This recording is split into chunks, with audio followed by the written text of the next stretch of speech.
timely reinforcements. And then Elish Norn, Batterskull, Mirror Rights, White Sun Zenith. Yeah, lots of ones. Lots of ones. So welcome to the last part of our quarterfinal coverage here at Grand Prix Orlando 2012. GG's live and MagicTheGathering.com. Patrick Chapin, 1-0 up. There you see him. And he is facing Gabriel Nieves. There he is, in the Mike Jacob hat. Yep. Probably not the actual Mike Jacob hat.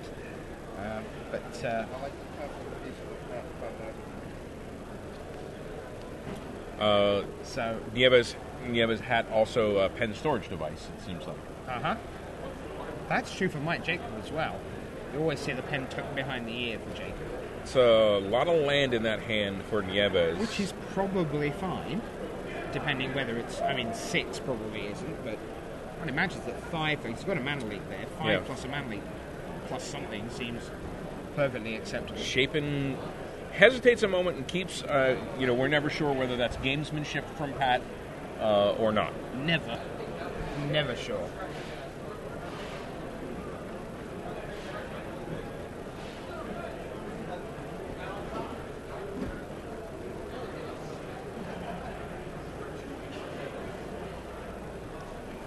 So a fair amount of draw go. Although this isn't like classic control on control matchup where it was first to twitch. Oh, sure. First to twitch died. Yes. Yeah. Some of my favourite lands on the left there. The John Avon full art. Yeah. Attention, Joseph Fickner and Joshua Husted. I think I'm a bigger Rob Alexander fan than John Avon. Avon. I adore Rob Alexander too very much, two of my favourite artists.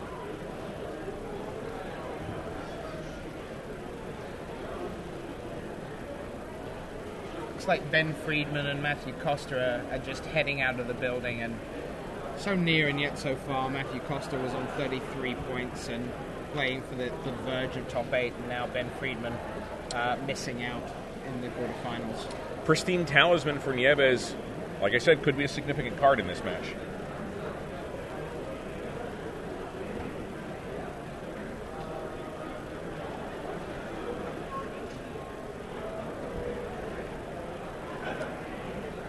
Chapin, with obviously plenty of action, says, how about no?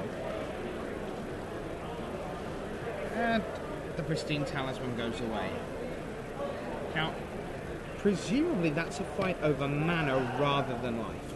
I think it's a little of both, actually. Okay, all right. I really do. I think there's a point where, especially in this kind of matchup, where the other guy's life total could get so high that you might have to get through your deck by the time Joshua you get... Husted, please report the Liliana of Fire, Patrick Joshua Chapin. Husted, your event is waiting on you. And the reason that Nieves was having to say, yes, you can counter my Pristine Talisman, is he needed to be able to counter something back the other way, and the something turned out to be a Black Planeswalker.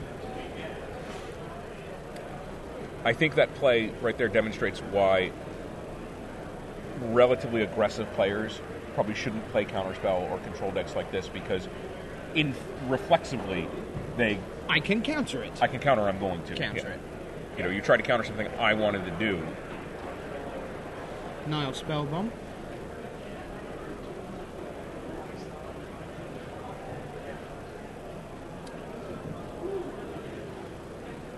Little bit of swoopery with the land there. Wow!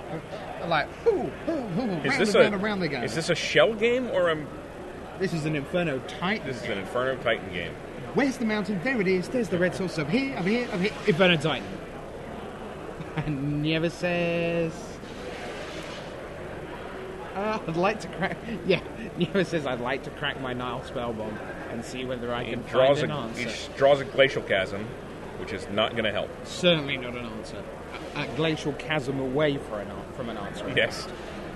So Inferno Titan has resolved. And dealt 3 to Nieves' Skull, since there's no other reasonable target for Pat. And after a very long game 1, it would not surprise me at all if we are in for a very short game 2. We'll see what is in Nieves' bag of tricks. We see at least 2 lands, I think maybe 3, in his hand. Oh, boy. Not good. His hand does not look particularly spicy.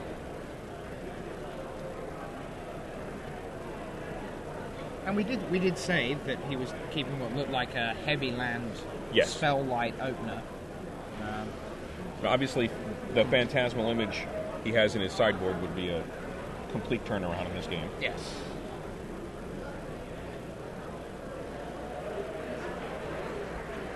I'm sorry, that might be a main deck card, but there's definitely 2 in his main deck, and there's a third in a sideboard, which is a reasonable bring if he had seen enough of Chapin earlier. Yeah. I mean, there was a lot going on in game 1, and Chapin had an Inferno Titan. Clue, boys and girls, Ratchet Bomb will not tick up to Inferno Titan before the game is over.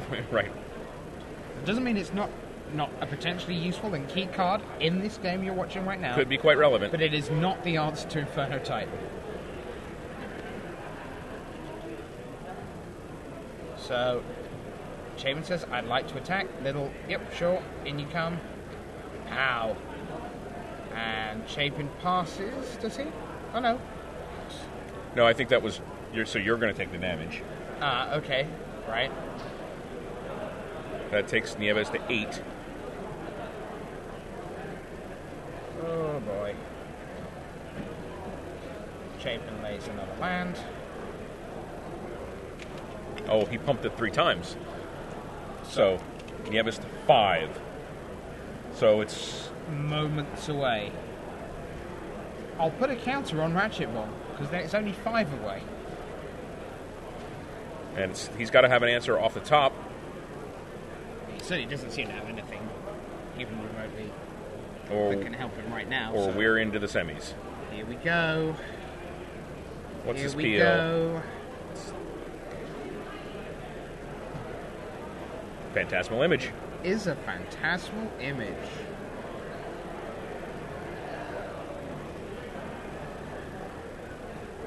Chapin has 2 mana open. It's enough for mana leak, but not it can be paid quite happily. But no, there's the handshake. It's not going to get it done. And Patrick Chapin, by 2-0, makes it through to the semi-final. Talk about heavy hitters. 3 of the last 4 giants of the game. Hal Levine's Adama DeRosa with Delver Mage will face Conley Woods with Trader Ramp. Patrick Chapin with Grixis Control will face Mr. Mann having beaten Adorno by 2-0.